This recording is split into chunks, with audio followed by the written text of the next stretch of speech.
ഗുരുമൂർത്തിജി, നമ്മൾ കഴിഞ്ഞ എപ്പിസോഡുകളിൽ സംസാരിച്ചപ്പോൾ ഇടയ്ക്ക് പറഞ്ഞു പോയൊരു കാര്യമുണ്ട്. ശബരിമല ക്ഷേത്രമാണല്ലോ നമ്മൾ സംസാരിച്ചതിൻ്റെ പൊരുൾ. അതെ, അതിൽ അങ്ങ് ഇടയ്ക്ക് പറഞ്ഞിരുന്നു രണ്ട് പ്രധാനപ്പെട്ട വാദഗതികൾ. ഒന്ന്, ശബരിമല ഒരു ബുദ്ധക്ഷേത്രമായിരുന്നു. കേരളത്തിൽ ഒരു വിഭാഗം ഇടതുപക്ഷക്കാരുമൊക്കെ കാര്യമായി പ്രചരിപ്പിക്കുന്നതാണ് ബുദ്ധവികാരമായിരുന്നു. അത് പിന്നീട് ഹിന്ദുക്കൾ പിടിച്ചെടുത്തതാണ്. മറ്റൊരു വാദം, ശബരിമല എന്ന് പറയുന്നത് മലയരയന്മാരുടെ ക്ഷേത്രമായിരുന്നു, അത് പിന്നീട് പിടിച്ചെടുത്തതാണെന്ന് പറഞ്ഞു. ഈ രണ്ട് വാദഗതികളുടെ വസ്തുത എന്താണ്? മലയരയന്മാരുടെ വിഷയം നമ്മൾ ഏറെക്കുറെ വിശദമായിട്ട് കഴിഞ്ഞ എപ്പിസോഡിൽ പറഞ്ഞു വെച്ചതാണ്. അതിന് പ്രമാണവും ഞാൻ പറഞ്ഞിരുന്നു. ഇതുവരെ ഇതിന് താഴെ മലയരയന്മാരുടെ ബ്രാഹ്മണർ കൊണ്ടുപോയതല്ലേ, നീയൊക്കെ ബ്രാഹ്മണനാണ്, നീയൊക്കെ അതിനൊക്കെ വാദിക്കുള്ളൂ എന്ന കമൻറ്റ് ഞാൻ കണ്ടു. ആരും പക്ഷേ അല്ല ഞങ്ങളാണെന്ന് തെളിവുണ്ടെന്ന് പറഞ്ഞിട്ടൊരു തെളിവ് ഇതുവരെ തന്നിട്ടില്ല. ഞാനൊരു തെളിവ് പറഞ്ഞു, സാമുവൽ മറ്റീറിന്റെ ഗ്രന്ഥം പറഞ്ഞു. പക്ഷെ അവര് വെളിച്ചപ്പാടായിരുന്നു, ഒരിക്കലും അവർ പൂജകരായിരുന്നില്ല, മതം മാറിയും. അപ്പൊ ഇവർ പറഞ്ഞു ഞങ്ങളെല്ലാവരും മതം മാറിയിട്ടില്ലെന്നാണ് പറയുന്നത്. ഇന്നത്തെ കാലത്ത് ഇപ്പോൾ തിരുവനന്തപുരത്ത് എടുത്താൽ നാടാർ സമുദായം, പേരിലൊരു നാടാർ സമുദായമാണ്, പക്ഷേ 99% ക്രിസ്ത്യാനികളായിട്ടാണ് ജീവിക്കുന്നത്. പേര് ഹിന്ദുക്കളുടെ. സണ്ണി കബിക്കാട് തുറന്നു പറഞ്ഞു, സംവരണം കിട്ടാൻ വേണ്ടി ഞങ്ങൾ ഹിന്ദു പേര് മാറ്റാറില്ല. ഇവിടെ നടക്കുന്നത് ആട്ടിൻ തോലിട്ട ചെന്നായ്ക്കൾ എന്ന രീതിയിലാണ് മതം മാറ്റം നടക്കുന്നത്. നാടാർ സമുദായത്തിൽ അവസാനമായിട്ട് നടന്നൊരു വളരെ ശ്രദ്ധേയമായ സംഗതി അങ്ങ് ശ്രദ്ധിച്ചിട്ടുണ്ടാകുന്ന ഞാൻ വിചാരിക്കുന്നത്. ഒരു ചുമട്ട് തൊഴിലാളിയായിരുന്ന ഒരാൾ ശിവമന്ത്രം ജപിച്ച് സമാധിയിരുന്നു. ഭാര്യയോട് പറഞ്ഞിട്ട് പോയിട്ട് സമാധിയിരുന്നു. ആ സമാധി സർക്കാർ ചെലവിൽ കുത്തിപ്പൊളിച്ചു. അപ്പോൾ അയാൾ പറഞ്ഞ ശരിയാണ്, അയാൾ സമാധി പത്മാസനത്തിൽ ഇരിക്കുകയാണ്, ഒരു DK ബോഡിയിൽ വന്നിട്ടില്ല, സമാധി ലക്ഷണങ്ങളെല്ലാം ഉണ്ടായിരുന്നു എന്ന് സന്യാസിമാരും അത് വന്ന് പറഞ്ഞു. എന്തുകൊണ്ടായിരിക്കാം മീഡിയ ഇത്രയധികം ഒരു നാടാർ ശിവമന്ത്രം ജപിച്ച് സമാധി അതിനെ അറ്റാക്ക് ചെയ്യാൻ കാരണം? കാലത്ത് എത്രയോ പേര് ആവുന്നില്ലേ? ഒരു നാടാർ പോലും ഹിന്ദുവായി മരിക്കരുതെന്ന് ആർക്കൊക്കെ നിർബന്ധമുള്ളവരാണ്. അതുകൊണ്ടാണ് വലിയ കോലാഹലം. അതുകൊണ്ടാണ് മീഡിയ എന്ന് പറഞ്ഞാൽ എന്താണ്? പൊതുവെ മുഖ്യധാര മീഡിയ എന്താണ്? ഈ പ്രബല മതങ്ങൾ എറിഞ്ഞു കൊടുക്കുന്ന അപ്പം തിന്ന് ജീവിക്കുന്ന വർഗമാണ്, ഹിന്ദു വിരുദ്ധതയാണ്. ഒരു നാടാർ സമുദായക്കാരനാണ് ശിവമന്ത്രം ജപിച്ചവരുടെ സമാധി കെട്ടുമ്പോൾ മതം മാറിപ്പോയ നാടാന്മാരും കൂടെ തിരിച്ചു വരാനുള്ള സാധ്യത കൂടുതലാണ്. അപ്പം നാടാർ സമുദായത്തിൽപ്പെട്ട ഒരാൾ ശിവമന്ത്രം ദീക്ഷയായിട്ട് വാങ്ങുന്നു, അയാൾ ജപിച്ച് സിദ്ധി വരുത്തുന്നു, അയാൾ സമാധിയിരിക്കുന്നു. ഇത് ഇന്ന് പറയുന്ന സാംസ്കാരിക കേരളത്തിന് അംഗീകരിക്കാൻ പറ്റാത്ത കാര്യമാണ്. അതങ്ങനെ നാടാർ സമുദായക്കാരൻ ശിവമന്ത്രം ജപിക്കും, ഓം നമ ശിവ എന്ന് എഴുതി വെച്ച സമാധിയിൽ. അവിടെ അയാളുടെ മകൻ രാവിലെ പൂജ ചെയ്യുന്നത് കളിയാക്കിക്കൊണ്ട് എല്ലാ ചാനലും കാണിക്കുന്നു, എല്ലാ ചാനലും. മുമ്പ് അറിയാലൊരു ഒരു മനോജ് എന്ന് പറഞ്ഞൊരു ക്രിസ്ത്യൻ പ്രീസ്റ്റ് ശബരിമല പോയപ്പോൾ അയാൾ പുറത്താക്കി. ഇവിടെ വന്നിരുന്നു, ഈ ഫ്ലോറിൽ വന്നിരുന്നു. ശരിയാണ്. ഈ സഹിഷ്ണുതയും മതനിരപേക്ഷതയൊക്കെ കൊട്ടിഘോഷിക്കുന്നവർ അത്രത്തോളം വർഗീയവാദികളാണെന്നുള്ളതാണ് തെളിവല്ലേത്. ശബരിമലയിൽ ഒരു ക്രിസ്ത്യൻ പ്രീസ്റ്റ് പോയപ്പോൾ അയാളെ സഭ പുറത്താക്കി. അത് വാർത്തയായില്ല. എന്താ കാരണം? സഭയ്ക്ക് കളങ്കം വരുന്നുണ്ട്. അല്ലെങ്കിൽ വാർത്തയാവേണ്ടതല്ലേ? മതനിരപേക്ഷ കേരളത്തിന് ഏറ്റവും നല്ല മാതൃകയായ മനോജ് എന്നയാളെ സഭ പുറത്താക്കിയത് വാർത്തയാക്കാഞ്ഞതിന് കാരണം എന്താണ്? സഭയ്ക്ക് കോട്ടം വരുന്ന ഒരു വാർത്തയും കൊടുക്കാൻ പാടില്ല. കാരണം നമ്മുടെയൊക്കെ ചിലവ് അവിടെ നിന്നാണ് കഴിയുന്നത് എന്ന ഒരു ഭൃത്യൻ്റെ അല്ലെങ്കിൽ ദാസന്റെ ബോധമാണ് ഇവർക്ക്. അതേസമയം നാടാർ കമ്മ്യൂണിറ്റിപ്പെട്ട അയാളുടെ നിരന്തരം വേട്ടയായിരുന്നു ഇവിടെ. അതെ, വലിയ കോലാഹലം. അവസാനം പിന്നെ സത്യം തെളിഞ്ഞപ്പോൾ പിന്നെ ആർക്കൊന്നും പറയാൻ, നിരന്തരം വേട്ടയായിരുന്നു ആ കുടുംബത്തെ. അങ്ങനെ സമാധി ആവില്ല, പിന്നെ അങ്ങനെ പെട്ടെന്ന് സ്വാമി ആവുകയല്ലേ, പിന്നെ അയാൾ ചുമട്ട് തൊഴിലാളിയായിരുന്നു, അയാൾ അങ്ങനെ സ്വാമിയായിരുന്നു. അതെ, ഇവിടെ മനസ്സിലായില്ല. അത്രയ്ക്കും പൊതുബോധത്തിൽ ഹിന്ദുവിൻ്റെ ജാതികളെ തിരിച്ചുകൊണ്ട് ഇത് ഹിന്ദു വിരുദ്ധമാണെന്ന് കാണിക്കാനുള്ള വ്യഗ്രതയാണ് ഇവർക്കൊക്കെ. അപ്പം അതിൽപ്പെട്ടതാണ് ഈ മലയരൻ വാദം എന്ന് പറയുന്നത്. മലയരന്മാർ അവിടെ ക്ഷേത്രത്തിൽ മുമ്പ് എന്താണോ ചെയ്തിരുന്ന ജോലി അത് വീണ്ടും റീസ്റ്റോർ ചെയ്യാൻ ഞാൻ മുമ്പിൽ നിൽക്കാം, വാക്കാണ്. പക്ഷെ ഒറ്റ കണ്ടീഷൻ, നിങ്ങളുടെ വീടുകളിൽ നിങ്ങൾ അകത്ത് വെച്ച് പൂജിക്കുന്നത് ആരെയാണെന്ന് കാണാൻ എനിക്ക് അവകാശമുണ്ട്. ഞാൻ കാണണം. അത് പലയിടത്തും മുരുകൻ ഇറങ്ങിപ്പോയി, കൃഷ്ണൻ ഇറങ്ങിപ്പോയി, കുരിശു വന്ന് കയറി ഞാൻ കണ്ടിട്ടുണ്ട്. അങ്ങനെ സംവരണത്തിന് വേണ്ടി ജാതി ഉപയോഗിക്കുകയും ശബരിമല തകർക്കാൻ വേണ്ടി ജാതി ഉപയോഗിക്കുകയും ചെയ്താൽ അതിനെ മുന്നിട്ട് എതിർക്കാനും ഞാനുണ്ട്. ശബരിമല ഈ പേരിൽ ശബരിമലയെ കയറിയിട്ട് അവിടെ കുരിശു വെക്കൽ ഇതിൻ്റെ ലക്ഷ്യം. അതിന് തീർച്ചയായിട്ടും ഞാൻ തയ്യാറാണ്. പലരും വന്ന് കമൻറ്റ് ചെയ്യുന്നുണ്ട്, ഞാൻ മലയാള ക്ഷേത്രം നിങ്ങൾ ബ്രാഹ്മണർ കൊണ്ടുപോയി. ശരി, നിങ്ങൾക്ക് അവിടെ എന്തായിരുന്നു പൂർവികമായ അവകാശം ഉണ്ടായിരുന്നു, ആ അവകാശം റീസ്റ്റോർ ചെയ്യാൻ ഞാൻ തയ്യാറാണ്. അതിനുവേണ്ടി ഞാൻ മുന്നിൽ നിൽക്കാം. നിങ്ങളുടെ സർക്കാരുകൾ കൂടെ നിൽക്കണം. അത് സർക്കാരിൻ്റെയാണ് ഇപ്പോൾ അമ്പലം. അതെ, ദേവസ്വം ബോർഡിൻ്റെയാണ്, ബ്രാഹ്മണ സഭയുടെയോ തന്ത്രി മണ്ഡലത്തിൻ്റെ ഒന്നും അല്ല. പക്ഷെ എനിക്ക് പറ്റുന്ന കാര്യം ഞാൻ ചെയ്യും, മുമ്പിൽ വരും. 2, ഇത് ബൗദ്ധമാണെന്ന വാദം. ശബരിമല ബൗദ്ധമാണ്.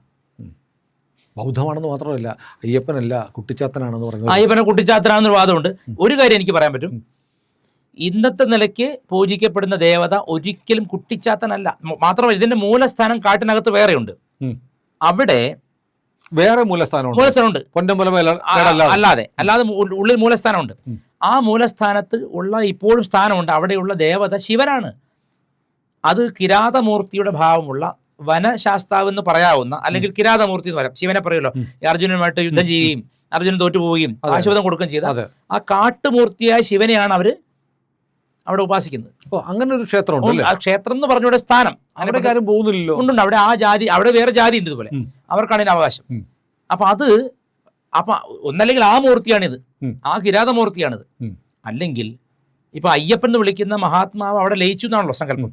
അവിടെ ഉണ്ടായിരുന്ന വനത്തിനകത്ത് അകത്തെ ശാസ്താവായിരിക്കാം. അല്ലാതെ ഇത് കുട്ടിച്ചാത്തനാണ് എന്ന് പറയണമെങ്കിൽ അതിന് ഒരുപാട് തർക്കങ്ങൾ. ശാസ്താവ് എന്നുള്ള പദത്തിൽ നിന്നാണ് ശാസ്താവ് എന്ന പദം ചാത്തനായിരിക്കാം. പക്ഷേ കുട്ടിച്ചാത്തന്റെ കുട്ടി എന്താണ്? കുക്ഷിയാണ്, കുഴിയാണ്. കുഴിക്കകത്ത് ചാത്തൻ, അതാണ് കുട്ടിച്ചാത്തൻ. ആണ്, കുക്ഷിയാണത്. കുട്ടി എന്ന് പറഞ്ഞാൽ കുട്ടിയായോണ്ടല്ല, കുക്ഷി ശാസ്താവിനെയാണ് പണ്ട് മുതലേ കുട്ടിച്ചാത്തൻ എന്ന് പറയുന്നത്. ഇനി കുട്ടി എന്നുള്ളത് പിന്നെ ഉത്തരേന്ത്യയിലാണെങ്കിൽ വടുകൻ എന്ന് പറയും. വടുക, അതാണ് വടുക ഭൈരവൻ. അവിടെ ഉത്തരേന്ത്യ വടുക ഭൈരവനാണ്, ഇവിടെ കുട്ടിച്ചാത്തൻ എന്ന് പറയുന്നത്. അങ്ങനെയും വാദമുണ്ട്. ഈ വാദങ്ങളെല്ലാം ഞാൻ കേൾക്കുന്നുണ്ട്. മന്ത്രങ്ങൾ നമ്മൾ സമാനത നോക്കിയിട്ടുണ്ട്. പക്ഷേ ഇപ്പോൾ ഉപയോഗിക്കുന്ന മന്ത്രമോ ഇപ്പോൾ ഉപയോഗിക്കുന്ന തന്ത്രമോ കുട്ടിച്ചാത്തൻ്റെതല്ല. മുമ്പ് അങ്ങനെ ആയിരുന്നിരിക്കുമോ? അല്ല, അങ്ങനെ ആയിരുന്നിരിക്കാൻ പ്രമാണമുണ്ടോ? എൻ്റെ ചോദ്യം, അന്ന് എഴുതപ്പെട്ട പ്രമാണത്തിലാണ് പൂജ ചെയ്തിരുന്നല്ലോ. അവിടെ അതൊറ്റ വഴിയൂടെ. ആ കാലത്ത് അവിടെ പൂജിച്ചിരുന്ന പഴയ ജാതികളുമായിട്ട് സമ്പർക്കം പുലർത്തുക, അവരുടെ പൂർവികാചാരങ്ങൾ നോക്കുക. ഞാനിപ്പോൾ കഴിഞ്ഞ ദിവസം സംസാരിച്ച ഒരാളോട്, അദ്ദേഹം പറഞ്ഞത് ശിവൻ തന്നെയാണെന്നാണ് അവരുടെ വിശ്വാസം. അവിടെ അകത്ത് മൂലസ്ഥാനത്തുള്ള ശിവൻ തന്നെയാണെന്നാണ്. മൂലസ്ഥാനത്ത് ശിവനാണെങ്കിൽ ഇത് ശിവൻ തന്നെ ആയിരിക്കില്ലേ? അതെൻ്റെ ചോദ്യം. പിന്നെ വേറൊന്നുണ്ട്, ഹിന്ദുക്കൾ പിടിച്ചെടുത്തു ബൗദ്ധരുടെ. ശങ്കരാചാര്യരുടെ കാലത്ത് ബൗദ്ധർ 80% ഭാരതത്തിലും ഭരിച്ചിരുന്നവരാണ്. അതായത് ഭരണശിലാ കേന്ദ്രങ്ങളിലെല്ലാം ലാസ്റ്റ് വേർഡ് പറയാൻ കഴിവുള്ള ആൾക്കാരായിരുന്നു. അല്ല, അശോകനെ പോലുള്ളവരൊക്കെ. അതെ, രാജാക്കന്മാർ മുഴുവൻ 75% രാജാക്കന്മാരും അവരുടെ ഫോളോവേഴ്സ് ആയിരുന്നു. അങ്ങനെയെങ്കിൽ കഴിഞ്ഞ ഒരു 10-20 കൊല്ലത്തിനുള്ളിലാണ് ഗുരുവായൂരുള്ള പാർത്ഥസാരഥി ക്ഷേത്രത്തിൽ പോലീസ് ഉദ്യോഗസ്ഥരും ഈ ദേവസ്വം ഉദ്യോഗസ്ഥരും ഒക്കെ ഷൂസ് ഇട്ട് കയറിയിട്ട് ഒരു പകൽ കൊണ്ട് ഭരണം പിടിച്ചെടുത്ത്. ഭക്തജനങ്ങൾ പ്രതിഷേധം നടത്തി, ഹിന്ദു ഐക്യവേദി ഇടപെട്ടു, ഒന്നും ഫലം കണ്ടില്ല, ക്ഷേത്രം പിടിച്ചെടുത്തു. അപ്പോൾ ഇത്രയും ഹിന്ദുവിന് ഭരണവും സംഘടനാ സംവിധാനം ഉള്ള കാലത്ത് പോലും ഹിന്ദുവിന് ഉള്ള ക്ഷേത്രം പിടിച്ചു വെക്കാൻ കഴിയുന്നില്ല. ആ കാലത്ത്, ബൗദ്ധകാലത്ത് നമ്മൾ പോയിട്ട് കാടിനകത്ത് പോയിട്ട് ബൗദ്ധക്ഷേത്രം പിടിച്ചെടുത്തു അവർ പറയുന്നത്. ഇനി ഇതിൻ്റെ ഇടയ്ക്ക് വേറൊരു വിഷയം, ചെറുതായ ഡീവിയേഷൻ പറയാം, അങ്ങനെ ഓർമ്മിപ്പിക്കണം. കഴിഞ്ഞ ദിവസങ്ങളിലൊക്കെ എൻ്റെ പല ബ്രാഹ്മണ സുഹൃത്തുക്കളും സൗമ്യമായിട്ട് എന്നോട് വിയോജിച്ചുകൊണ്ട്, ഇപ്പോൾ പറഞ്ഞ അച്ഛനല്ലെന്ന് എങ്ങനെയാണ് പറയാൻ പറ്റുക, അല്ലെങ്കിൽ ഇത്ര രൂക്ഷമായിട്ട് പറയേണ്ടിയിരുന്നു എന്നൊക്കെ ഞാൻ എൻ്റെ സഹോദരന്മാരായിട്ട് കാണുന്ന പലരും എന്നോട് ചോദിച്ചിട്ടുണ്ട്. അവരൊക്കെ ഞാൻ മറുപടിയും കൊടുത്തു. ഈ പ്രതികരണങ്ങളിൽ നിന്നാണല്ലോ നമ്മൾ ഗുണകർമ്മങ്ങൾ അറിയാം. ഞാൻ ഇത്രയും കഠിനമായ ഭാഷയിൽ ഈ തന്ത്രിയെ വിമർശിച്ച, ഈ പ്രത്യേക തന്ത്രിയെ വിമർശിച്ചിട്ടും ആ സമുദായത്തിൽ നിന്ന് എനിക്ക് വളരെ സൗമ്യമായ പ്രതികരണങ്ങളാണ് ഏറിയ കൂറുണ്ടായത്. 1776 ഈസ്റ്റ് ഇന്ത്യ കമ്പനി, അന്ന് ഈ ആർമി ഒന്നും വ്യത്യാസമില്ല, കോടതി ഒന്നും, എല്ലാം ഈസ്റ്റ് ഇന്ത്യ കമ്പനിയുടെ ഉപോൽപ്പന്നങ്ങളായിരുന്നു. 1774 ആദ്യമായി ഭാരതത്തിൽ ഒരു കോടതി ഉണ്ടാവുന്നത്, ബംഗാളിൽ, ബീഹാറിൻ്റെ ഗ്രേറ്റർ ബീഹാറിൻ്റെ ഭാഗമായിട്ടുണ്ടായത്. അതുണ്ടാക്കിയത് ഈസ്റ്റ് ഇന്ത്യ കമ്പനിയാണ്. ഒരു പ്രൈവറ്റ് കമ്പനി ഒരു കോടതി സ്ഥാപിക്കുക എന്ന് പറഞ്ഞാൽ അതിൻ്റെ അർത്ഥം എന്താണെന്ന് എനിക്ക് ഇപ്പോഴും ആലോചിച്ച് പിടികിട്ടുന്നില്ല. അവരുടെ ആയിരുന്നു ഈ ആർമി, ഈസ്റ്റ് ഇന്ത്യ കമ്പനിയുടെ ഭാഗമായിട്ടായിരുന്നു. അപ്പോൾ ഈ ബ്രിട്ടീഷ് ആർമി 1776 സൃഷ്ടിച്ച ഒരു റെജിമെൻറ്റിൻ്റെ പേരാണ് ഫസ്റ്റ് ബ്രാഹ്മണ റെജിമെൻറ്റ്. അങ്ങനെയുണ്ട്. ഒന്നാം ബ്രാഹ്മണ റെജിമെൻറ്റ്, രണ്ടാം ബ്രാഹ്മണ റെജിമെൻറ്റ്, മൂന്ന് റെജിമെൻറ്റ് ഉണ്ടായിരുന്നു. 1776 മുതൽ ഏതാണ്ട് 1931 വരെ ജാതിയിൽ ബ്രാഹ്മണരായവരെ മാത്രം റിക്രൂട്ട് ചെയ്യുന്ന ഇന്ത്യൻ മിലിറ്ററിക്ക് റെജിമെന്റ് ഉണ്ടായിരുന്നു പറഞ്ഞാൽ വിശ്വസിക്കുമോ? ക്ഷത്രിയന്റെ പണി ചെയ്യാനായിട്ട്. അതെ. അപ്പോൾ അന്ന് പോലും നാരായണ ഗുരുവിനെയോ, നാരായണ ഗുരു 25 സമാധിയായല്ലോ, ചോദ്യം ചെയ്യാൻ ഏതെങ്കിലും ഒരു റെജിമെന്റ് കൊണ്ട് ആക്രമിച്ചു വന്നിട്ടുണ്ടോ? അതായത് ഈഴവർ ബ്രാഹ്മണർക്കെതിരെ ഒരു മൂവ്മെന്റ് തുടങ്ങുമ്പോൾ അതിനോട് മല്ലിടാൻ ആ റെജിമെന്റ് പോലും വന്നിട്ടില്ല. കൂട്ടത്തോടെ ഒരിക്കലും ഒരു കാര്യം ചെയ്യാത്തൊരു സമുദായമാണ് ബ്രാഹ്മണ സമൂഹം. ആ ബ്രാഹ്മണർ പിടിച്ചടക്കിയെന്നാണ് വാദം. ഏത് മലയരയുടെ കയ്യിൽ നിന്ന്, അതുപോലെ തന്നെ പിന്നെ ബൗദ്ധരുടെ കയ്യിൽ നിന്ന്. ഇത് ഭാവനയിൽ വർക്കൗട്ട് ചെയ്യുന്നല്ലാതെ ഒരിക്കൽ പോലും ഒരു ഒന്നിച്ചു ചേർന്നൊരു ബ്രാഹ്മണ റെസിസ്റ്റൻസ് ഒന്നിനെതിരെ ഉണ്ടായിട്ടില്ല. ചരിത്രത്തിൽ ഇങ്ങനെയാണ് പഠിപ്പിച്ചുകൊണ്ടിരിക്കുന്നത്, ബ്രാഹ്മണർ പിടിച്ചടക്കി. അതെ, അതിന് അപ്പോൾ സ്പെസിഫൈ ചെയ്യണമല്ലോ. ഇപ്പോൾ കമ്മ്യൂണിസ്റ്റുകൾ കിണറ്റിൽ മുടി വെട്ടിയത് കൊണ്ടിട്ടു, തെളിവുണ്ട്. കാരണം തലശ്ശേരിയിൽ അങ്ങനെ ഒരു സംഘപ്രവർത്തകൻ്റെ വീട്ടിൽ കിണറ്റിൽ കമ്മ്യൂണിസ്റ്റ് പാർട്ടി പ്രവർത്തകർ പിന്നെ ബാർബർ ഷോപ്പിൽ നിന്ന് മുടി കൊണ്ടിട്ടു. എൻ്റെ അറിവിലുള്ള വീടാണ്. അപ്പോൾ അത് തെളിവുണ്ട്, കമ്മ്യൂണിസ്റ്റുകൾ ചെയ്തു പറഞ്ഞ തെളിവുണ്ട് എനിക്ക്. ബ്രാഹ്മണർ ഏതെങ്കിലും കാലഘട്ടത്തിൽ, ബ്രാഹ്മണർക്ക് ശക്തി ഉണ്ടായിരുന്ന കാലം ഞാൻ പറഞ്ഞ 1776 മുതൽ 1931 വരെ 3 റെജിമെന്റുകൾ ബ്രിട്ടീഷ് ഗവൺമെന്റ് മെയിൻറ്റെയിൻ ചെയ്തിട്ടുണ്ട് ബ്രാഹ്മണർക്ക് മാത്രം.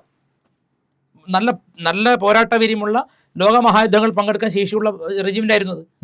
എന്തുകൊണ്ട്? അവരാരും ഈ പറഞ്ഞ പോലെ ഇത് പിടിച്ചെടുത്ത ഒരു രേഖ പറയാം, ഒരു വ്യക്തി നേതൃത്വം കൊടുത്തു, ഇന്ന ബ്രാഹ്മണനാണ് ആ മൂവ്മെന്റിന് നേതൃത്വം കൊടുത്ത് പറയാൻ പറ്റുമോ? അങ്ങനെയൊന്നുമില്ല. ബൗദ്ധരുടെ പ്രത്യേകത എന്നറിയോ? ബൗദ്ധരുടെയും ക്രിസ്ത്യാനികളുടെയും പ്രത്യേകത ചരിത്രം നിർമ്മിക്കാനും അപനിർമ്മിക്കാനും കഴിവുള്ളവരാണ്. അവര് ടാർഗറ്റ് ചെയ്യുന്നൊരു കമ്മ്യൂണിറ്റി ഉണ്ട്, അതിനെ നശിപ്പിച്ചേ അവരിയ്ക്കുള്ളൂ. ഇപ്പോൾ ടിക് നാട്ട് ഹാൻ ഒരു എഴുത്തുകാരനുണ്ട്, നൊബേലിനൊക്കെ പിന്നെ പേര് പോയിന്ന് കേൾക്കുന്നു. അതെ, നൊബേലിന് നോമിനേറ്റ് ചെയ്യുകയാണെങ്കിൽ സഭ അറിയാതെ പറ്റില്ല. അതാണ് എൻ്റെ റൂട്ട്. അതെ, ഓഷോ ഒരിക്കൽ പറഞ്ഞു, ഓഷോയുടെ ഒരു 3-4 ശിഷ്യന്മാർക്ക് സാമ്പത്തിക ശാസ്ത്രത്തിലും ഫിസിക്സിലും ഒക്കെ നൊബേൽ കിട്ടി.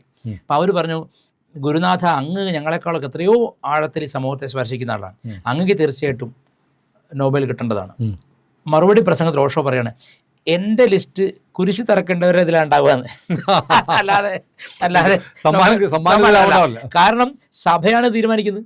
ഇപ്പോൾ ദ ലാസ്റ്റ് ടെംപ്റ്റേഷൻ എഴുതിയത് കൊണ്ട് പിന്നെ കസൻ സാക്കിസിനെ സഭ വെറുത്തു എന്നാണ് പരസ്യമായിട്ട് സഭ വെറുപ്പ് കുറിപ്പ് ഇറക്കി ഇയാൾക്കെതിരെ. കസൻ സാക്കിസിനെ, നിക്കോസ് കസൻ സാക്കിസിനെ. എന്തുകൊണ്ടാണ്? സോർബാദ ബുദ്ധ എഴുതിയ ആളാണ്, ലാസ്റ്റ് ടെംപ്റ്റേഷൻ എഴുതിയ ആളാണ്, ക്രിസ്തുവിന്റെ അന്ത്യപ്രലോഭനം എഴുതിയ. അതിന്റെ പേരിൽ സഭ നൊബേൽ 8 തവണ, ഒരു തവണ 8 തവണ അയാളുടെ പേര് അവിടെ വന്നപ്പോഴും ക്രിസ്തീയ സഭ ഇടപെട്ടാണ് അയാൾ പേര് നീക്കം ചെയ്തത്. അപ്പോൾ ഈ രാഷ്ട്രീയ സ്വഭാവമുള്ള 3 മതങ്ങളാണ്. ബുദ്ധമതം അതിപ്പോൾ ഏറെക്കുറെ ശങ്കരാചാര്യരുടെ പ്രവർത്തനം കൊണ്ട് നശിച്ചു എന്നാണ് പറയപ്പെടുന്നത്. 2 ക്രിസ്തുമതം, 3 ഇസ്ലാം മതം. ഈ 3ഉം മതം എന്നതിനേക്കാൾ പൊളിറ്റിക്കൽ മൂവ്മെന്റ്സ് ആണ്. അതിൻ്റെ ഹയറാർക്കിയും സംഘടനാ സ്ട്രക്ചറും നോക്കിയാൽ അറിയാം നമുക്ക്. ഈ കഴിഞ്ഞ ദിവസം എറണാകുളം ജില്ലയിലെ ഒരു സ്കൂളിൽ എൻ്റെ ഒരു വിദ്യാർത്ഥിയുടെ, അവർ SC/ST വിഭാഗത്തിൽപ്പെടുന്ന ആൾക്കാരാണ്, അവരുടെ മകനെ, 6ാം തരത്തിൽ പഠിക്കുന്ന മകനെ സ്കൂളിൽ ടീച്ചറില്ലാത്ത സമയത്ത് ഒരു കുട്ടി പുറകുന്ന ചവിട്ടി വീഴ്ത്തി. ആ കുട്ടി മുഖമടിച്ച് വീണ് ഇവിടെയൊക്കെ നീര് വെച്ചു. സ്കൂളുകാർ അറിയിച്ചില്ല വീട്ടിൽ. വൈകിട്ട് വിളിച്ച് പറഞ്ഞു കുട്ടിക്ക് ഇങ്ങനെ വീണിട്ടുണ്ടെന്ന്. നോക്കുമ്പോൾ അവൻ പറഞ്ഞു, ഇന്ന കുട്ടി എന്നെ ചവിട്ടി വീഴ്ത്തിയതാണ്. ഞാൻ പറഞ്ഞു കേസ് കൊടുക്കണം, കൊച്ചുകുട്ടിയല്ലേ. സ്കൂൾ അധികൃതരാണ് കുട്ടിയെ ഭീഷണിപ്പെടുത്തുക. കേസ് കൊടുത്ത പോലീസ് സ്റ്റേഷനിൽ SIയും CIയും ഒരുമിച്ച് പറയാണ്, സഭയ്ക്കെതിരെ കേസ് കൊടുത്ത് ജയിക്കാമെന്ന് വിചാരിക്കേണ്ടെന്ന്. സഭയുടെ സ്കൂളാണ്. അപ്പോൾ ഇന്ന് നമ്മുടെ കേരളത്തിലാണെങ്കിലും മറ്റെവിടെയാണെങ്കിലും സഭയ്ക്കെതിരെ ബ്യൂറോക്രസിയിൽ നിന്ന് ഒരു മൂവ്മെന്റ് ഉണ്ടാവണമെങ്കിൽ അത്യത്ഭുതങ്ങൾ സംഭവിക്കണം. വലിയ പാടാ. ചെറിയ വിഷയമാണ്, പക്ഷേ ഒരു കുഞ്ഞ് വീണ് കേസാണ്, CCTV ദൃശ്യങ്ങളുണ്ട്, ഒന്നും പരിശോധിക്കാൻ അവർ തയ്യാറല്ല. കുട്ടിയുടെ അച്ഛനെ വിളിച്ചിട്ട് പറഞ്ഞു, പിൻവലിക്കുന്നതാണ് നിങ്ങൾക്ക് നല്ലതെന്ന്. SC/ST റൈറ്റ്സ് എവിടെ?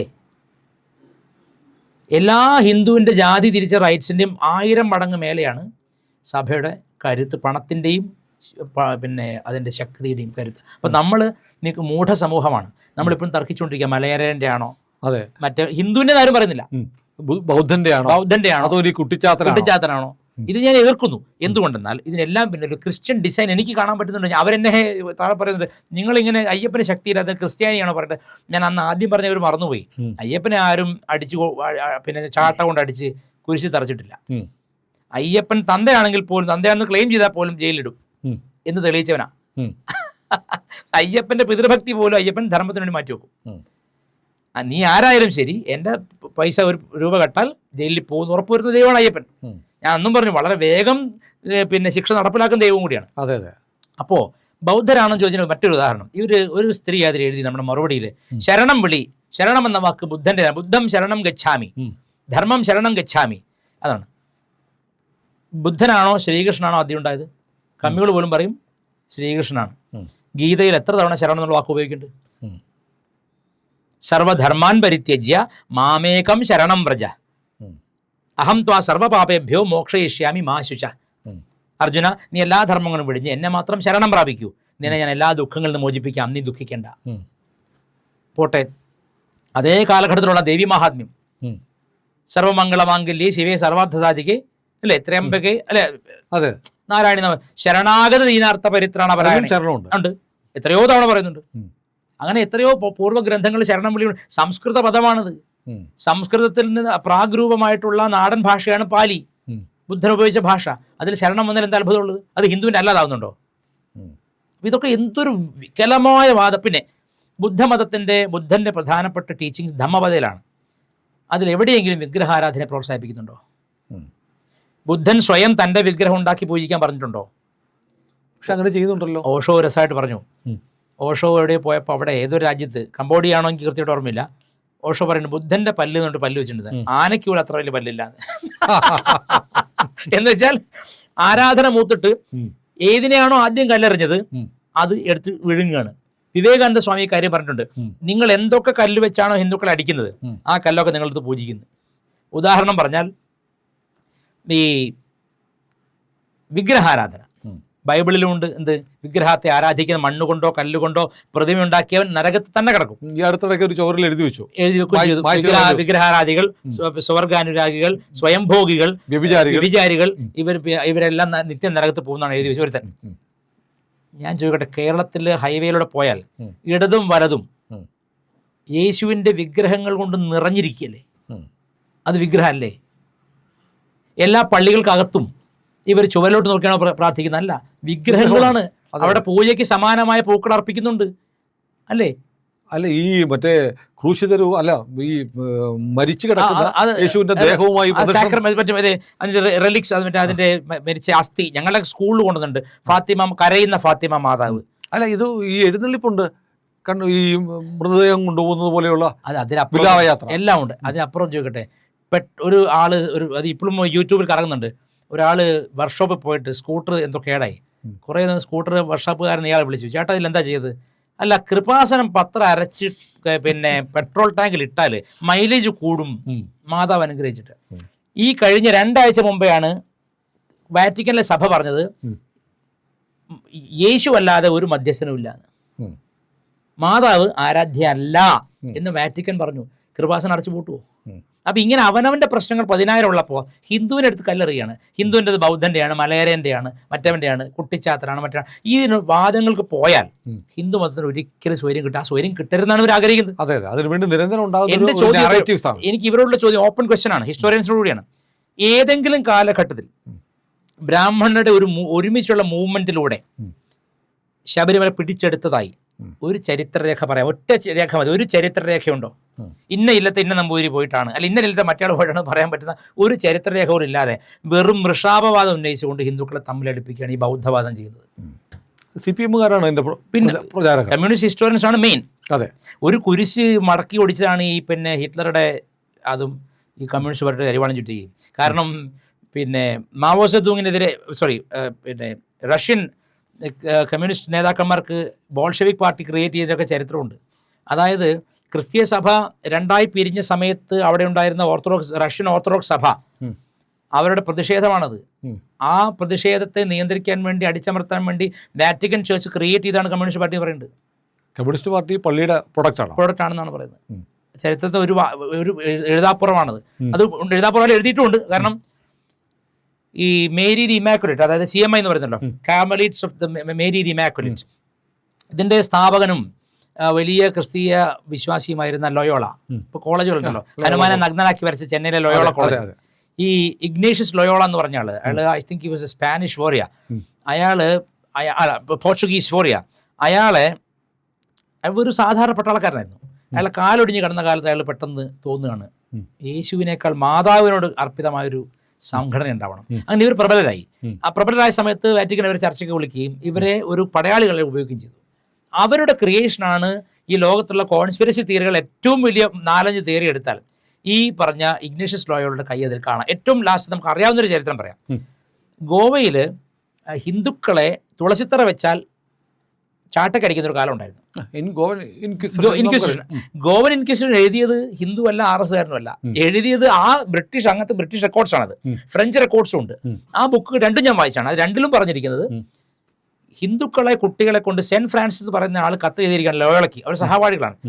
ഇപ്പോൾ അവരുടെ കുട്ടികൾ അവരുടെ തുളസിത്തറയിലും അവരുടെ വിഗ്രഹങ്ങളിലും മൂത്രമൊഴിക്കും വിധത്തിൽ വിഗ്രഹങ്ങളെ വെറുത്തു തുടങ്ങിയെന്ന് നമ്മുടെ പ്രചരണം കൊണ്ട്. വെറുപ്പിന്റെ പ്രചാരകന്മാരായിരുന്നു അവർ. അവരിൽപ്പെട്ട ഒരാളാണ് പിന്നെ ജോക്കോവോ, ഇവിടെ ചേർച്ച് ഉണ്ടല്ലോ, വെളുത്തച്ഛൻ അല്ലേ, ആലപ്പുഴയിൽ അർത്തുങ്കൽ. വെളുത്തച്ഛൻ ഈ പറഞ്ഞ ഗോവൻ ഇൻക്വിസിഷന്റെ ഭാഗമായിട്ട് വന്ന പള്ളിയിലച്ചന്മാരിലൊരു ജസ്വട്ട് പാതിരിയാണ്, ജോക്കോവിച്ച് എന്നാണ് അയാളുടെ പേര്. അയാള് എങ്ങനെ അയ്യപ്പന്റെ സുഹൃത്താവും? അങ്ങനെ ഒരു വാദമുണ്ട്. അവിടെയുള്ള വെളുത്തച്ഛൻ അയ്യപ്പന്റെ സുഹൃത്തായിരുന്നെന്നും ശബരിമല പോകുന്നവർ ഇവിടെ ഒന്ന് മാല ഉയരണമെന്നും. അപ്പൊ ക്രിസ്ത്യൻ മിഷണറിമാർ കഥ മെനയുന്നതിൽ അതിവിദഗ്ധരാണ്. സെന്റ് തോമസ് വന്നതിനെ കുറിച്ച് കഥയുണ്ടാക്കി. സെന്റ് തോമസ് വന്നു എന്ന് വാറ്റിക്കൻ ഇന്നും അംഗീകരിച്ചിട്ടില്ല. സെന്റ് തോമസ്, ഞാൻ ചോദിക്കട്ടെ, ഒരു മനുഷ്യന് 6 സ്ഥലത്ത് സമാധി മന്ദിരം കെട്ടുക, അതായത് ടൂം, അതായത് ശവക്കല്ലറ. ചെന്നൈയിലെ മൈലാപ്പൂരിലെ ശിവക്ഷേത്രം ഇന്ന് സെന്റ് തോമസ് മൗണ്ടാണ്. ഇവർ സൃഷ്ടിക്കുന്ന അതെ, ശിവക്ഷേത്രമായിരുന്നു അത്. ആ പഴയ ശിവക്ഷേത്രത്തിൽ ഇവർ സെന്റ് തോമസിനെ കൊണ്ട് പോട്ടെ, നമ്മുടെ ഇവിടെ മലയാറ്റൂര് സെന്റ് തോമസിന്റെ പിന്നെ പാദങ്ങൾ കണ്ടു എന്നല്ലേ പറയുന്നത്. അതെ അതെ, അത് കഴിഞ്ഞ 2019 ഒരു പ്രശ്നം വെച്ചപ്പോൾ ശങ്കരാചാര്യരുടെ അച്ഛൻ്റെ കുലദേവതയാണ് ആ ശിവൻ. വൃഷാദ്രീശൻ എന്ന് പറയുന്ന ശിവനാണ് ആ കുന്നിൻ്റെ മേലെ. അതിനെ മുത്തപ്പൻ എന്ന് വിളിക്കാറുണ്ടായിരുന്നു. ഇപ്പം അതെന്തായി പൊന്നും കുരിശ് മുത്തപ്പനായി. ചെറിയാൻ നായർ എന്നൊക്കെ പറയുന്ന പോലെ, അല്ലെങ്കിൽ മേരി തമ്പുരാട്ടി, പപ്പു പറയുന്നില്ലേ. ഇങ്ങനെ നാരറ്റീവ് ക്രിയേറ്റ് ചെയ്യുന്നതിനാണ് ഹിന്ദു ഒരിക്കലും ഒന്നിക്കരുത് ഒന്നിന്റെ പേരിലും. അയ്യപ്പന്റെ പേരായാലും ശരി, ശങ്കരാചാര്യ പേരായാലും ശരി, നാരായണഗുരുവിന്റെ പേരിലാണെങ്കിൽ ഹിന്ദു ഒന്നിക്കരുത്. ഭൗതിക നേട്ടമുണ്ട്, ഒരു മലയും കിട്ടി, ഒരു തീർത്ഥാടന കേന്ദ്രം കിട്ടി, അത്രയും പൈസ വിദേശത്ത് നിന്ന് വരും. അതെ, ഈ വിശുദ്ധന്മാരെ ഉണ്ടാക്കുന്ന വലിയൊരു വ്യവസായമാണ് അത്, വ്യവസായ ഫാക്ടറിയാണത്. അപ്പോൾ അതൊന്ന്. ഇനി ഇതിൽ വേറെ രസകരമായ സംഗതി, നാരായണ ഗുരുസ്വാമി ഹിന്ദുവാണോ? അടുത്ത ചോദ്യമാണ്. CPM-ന്റെ പ്രചാരണമാണ്. പിന്നെ ഈയിടെ ചിവരി പോയിട്ട് പിണറായി പറഞ്ഞു ഗുരുവിനെ ഹിന്ദു ആക്കാൻ ശ്രമിക്കുന്നു. ഭദ്രകാളി അഷ്ടകം, ഭദ്രകാളി നടനം, സുബ്രഹ്മണ്യ കീർത്തനം, ബാഹുലി അഷ്ടകം തുടങ്ങിയിട്ട് 100 കണക്കിന് ഹിന്ദു ദേവന്മാരെ അങ്ങേയറ്റം സ്തുതിച്ച ശങ്കരാചാര്യരുടെ ഒപ്പം, സാഹിത്യത്തിൽ ശങ്കരാചാര്യരുടെ ഒപ്പം നിന്ന് സ്തുതിച്ച ഒരു മഹാത്മാവ് എങ്ങനെയാണ് പിന്നെ ഹിന്ദു അല്ലാതാവുന്ന എൻ്റെ ചോദ്യം. അല്ല, ഗുരുദേവന്റെ ജീവിതം വായിച്ചിട്ട് ഒരു മഴ വന്നപ്പോൾ പോലും ഒരു പള്ളിയുടെ മുറ്റത്ത് കയറിയിട്ടില്ല. ഇല്ല, മാത്രമല്ല ഞങ്ങൾ കയറിയത് നമ്മൾ അനുഭവിക്കേണ്ടി വന്നേനെ, അത് വേറെ കാര്യം. ഇന്ന് സെന്റ് നാരായണ ഗുരുവായനെ, വേറെ കാര്യം. അപ്പോൾ നാരായണ ഗുരുസ്വാമി ഒരിടത്ത് പോലും ഇപ്പം ഇവർ പറയുന്ന പല നാരറ്റീവ് നോക്കുക. പുലർച്ചെ 3 മണിക്ക് ബ്രാഹ്മണരുടെ ഒരു സംഘം ഈഴവർ നിൽക്കുന്നിടത്ത് ഓടി വന്നു,